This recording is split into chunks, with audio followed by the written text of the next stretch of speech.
Well, good morning, good afternoon, or good evening, wherever you are from around the world joining us for another Moonshot. This is a fantastic day, lovely day here on the Gold Coast with my good friend here, Willie Bishop. Kia ora whānau, kia ora, kia ora.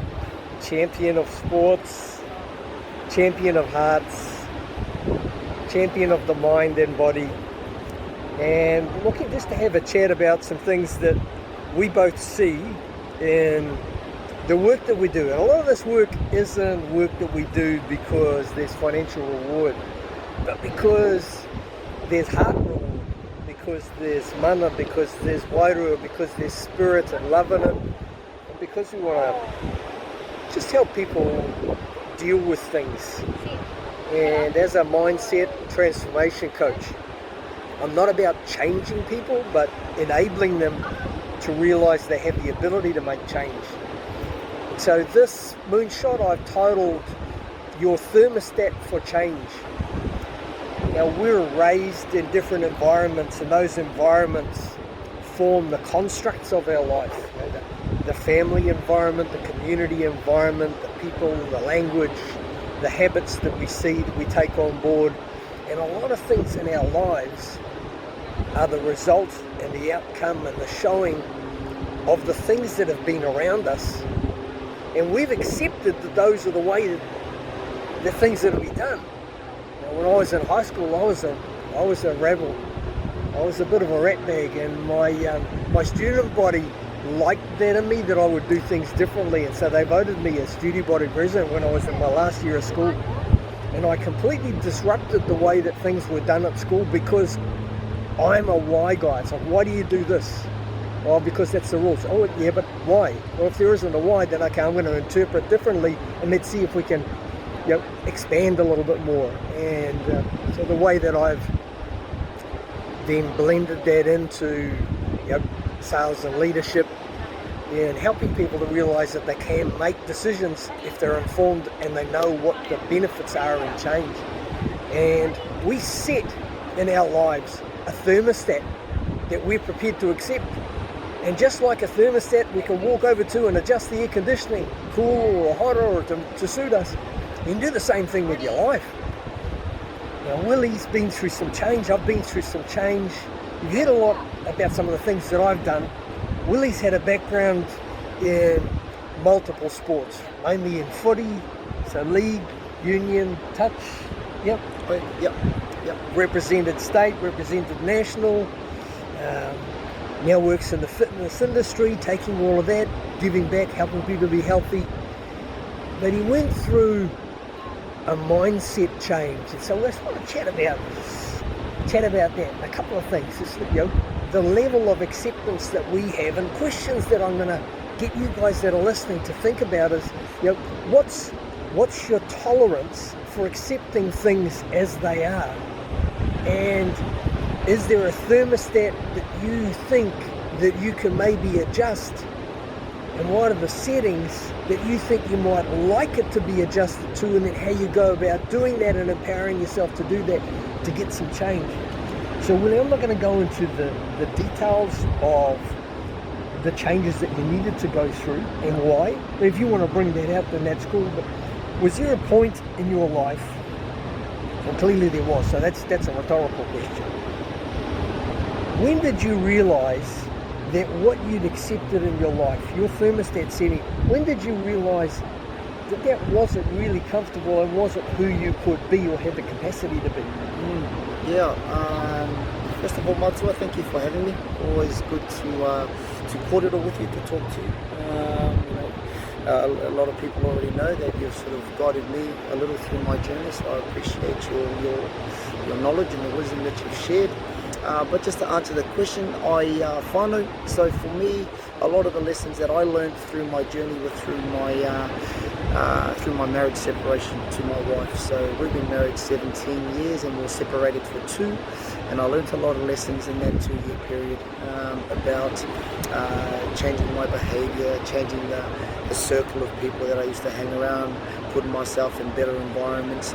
A lot of my lessons were definitely learned in that 2-year period of my marriage separation, away from my wife and away from my 2 young boys at the time.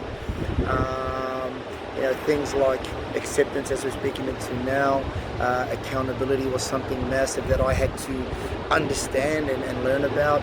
Things like compassion and empathy.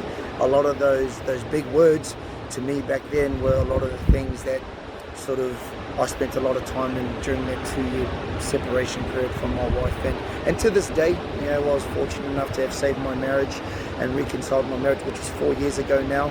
But still, it's still a journey for me. I'm still learning, I'm still growing, I still make mistakes as well. But the good thing about it is that I'm not failing as much anymore, because I'm obviously, learned a lot from you. I've learned a lot about myself and the things that I've had to change. So to answer your question, brother, that 2-year period where I was alone and by myself gave me the opportunity to grow and to learn. We get opportunities to look and learn, and one of my moonshots, I can't tell you which number it is, but one of my moonshots is what you see in change, what you learn about in change, and the difference between change and challenge. Sure. That the LLE in challenge is life lessons, experiences, and only by understanding that do we get to change. But you felt the need to change. You didn't have to change. You could have kept going the way that you were, and some people do, and they find themselves not really feeling comfortable within their own skin. Sure. So what did you have to look for? You mentioned some of those attributes, compassion and empathy. There's also courage to change. You need courage to change, to say, okay, I don't accept this anymore. I'm not prepared to do things this way anymore. I'm going to look to explore things differently. Sure. So what things did you look for that you felt that you needed to change? And then how did you go about getting the courage to actually do it? What was the driver? Yeah, this one's very simple for me. It was just looking at the person that I had turned into. I always knew I was a good person, but just through my journey, I was influenced to change old habits and behaviours and that, and just having the ability to look myself honestly in the mirror, and realise that I wasn't really happy with the person that I had turned into was a massive turning point for me. A person that was very selfish, very stubborn, very proud, very egotistic, had all these traits in me that I didn't like, and it was unfortunate because I wasn't able to recognise it until I had separated from my wife and from my kids, which is sad. But on the flip side of it, it's actually a blessing, I believe, because it gave me the opportunity to then realise what kind of person I had turned into. So again, just realising what kind of person I was at the time made me want to put the work into myself and change how I was to the person I am now. So. When we go walking around the street and we look at people wearing different things. Yes. Yep. We can change clothes to give a different appearance. Yes, sir. One of my articles on LinkedIn is titled Mirror, Mirror. And the image that I use is a gentleman standing in front of the mirror. He's a little overweight. He's a little bit scruffy in his dress. What he sees in the mirror is the slimmed down version, looking lean and athletic. And there's some good things that come out of that. Sometimes we look in the mirror and we think that what's looking back at us is really who we want to be, but it's not us. And if we've got the courage to change it, we change on the outside so that the reflection is truth. We have this thing, and I think it's more with males, I find that females are far more open to vulnerability, to acceptance of their ability to change. Not necessarily just acceptance that that's the way things are. And a lot of guys, unfortunately, it's like, that's my background, that's who I was, that's who my dad was, that's how I was raised, that's how this, that's how that. Blame circumstances and blame the environment. But you don't have to be that person if you don't want to. You choose to. And there was a position where you got to isolate yourself, and you had the opportunity, and you took it to refresh the look in the mirror and sort of say, is this who I am? Is this who I really want to be? And then start to define some of those characteristics and attributes, and you say to yourself, I think that I can be this person. And then you have to go about doing that. Now, if you looked at two images of you now and you 2 years ago, physically, you're still lean, you're still muscular, you're still athletic, but on the inside, Yes, sir. that people can't always see, are you the same person? No, absolutely not. Absolutely not.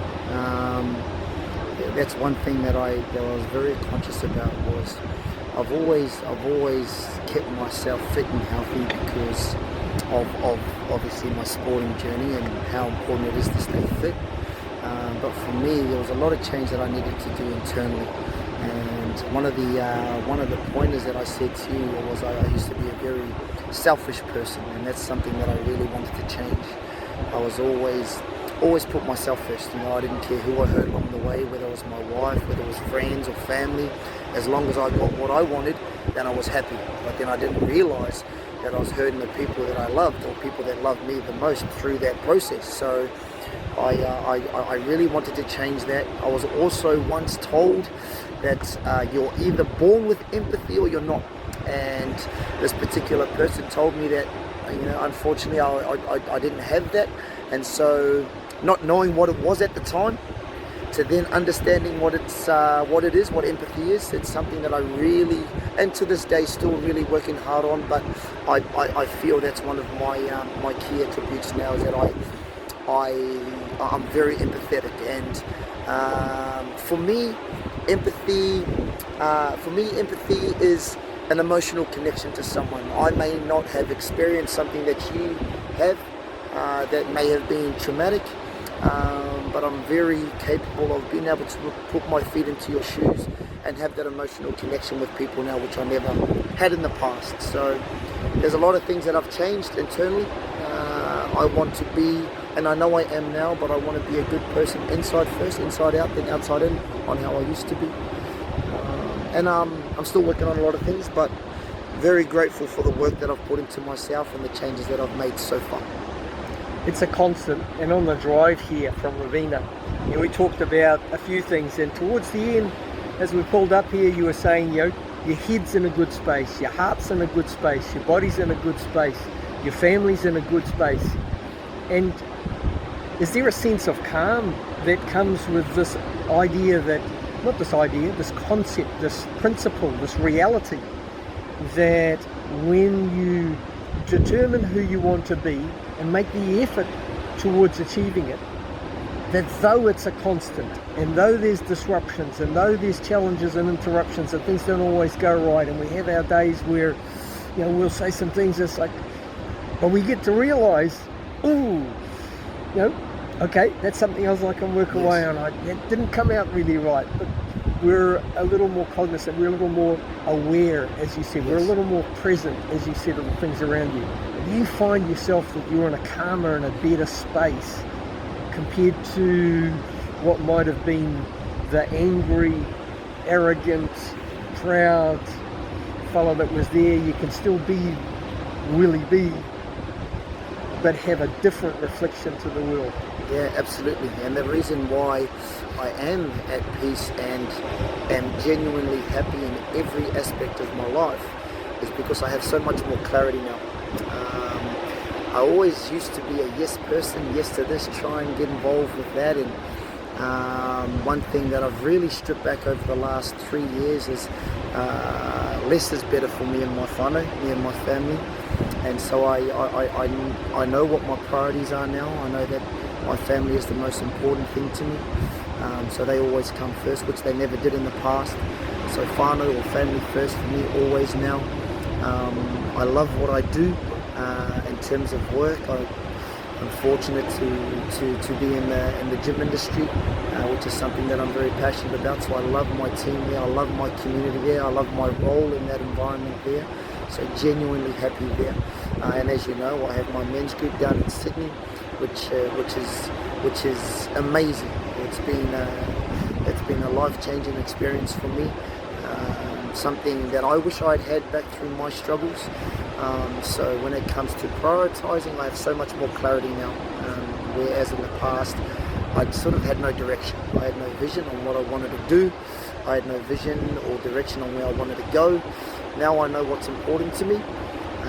All of my time and effort is just thrown into those 3 or 4 things, and that gives me so much more clarity and so much more happiness. Most of us in life, we've got some idea of where we think that we might want to be, but without a plan we don't really know. It's like if I said to you, okay, here's the keys to my car, let's go and drive to Perth. But if you had no roadmap and no idea of why you're going to Perth, your desire to go there and your opportunity and the path there is just unclear. Yes, so sir. that aspect of clarity, that's really cool. There's something that you mentioned in there, that you're in the gym industry. I don't believe that you're in the gym industry. You're in the wellness industry, because Sure. you help people here as well as here. Yes. And here. So you're giving back. Anthony Robbins, I think it was, that I first heard say, if you're not doing things for something that's bigger than yourself, then you're destined to fail. So there's always got to be something that's bigger than you. It can't just be about you, because we're connected to everything. We're Yes, sir. connected to and reliant on other people, and we influence people just in the things that we do. I'll leave you with a thought before we go, and that's to look at what is the tipping point that you've identified. Then when it gets to that tipping point, you must change, or you're headed for danger. And Willie, you would have gone through that. I don't need you to sort of say, you've mentioned that taking the time away, and that's what we need to do from time to time. We need to just separate, disengage, just isolate and take time for ourselves and just do a bit of a reset. How am I going on this? How am I going on that? What are the things that are important to me? What are the choices that I'm making? Who are the people that I'm influencing? Who's influencing me? And having that reset. But you've got to look to identifying a tipping point. Then when it gets to that point, you can't continue, because it's just not going to work for you.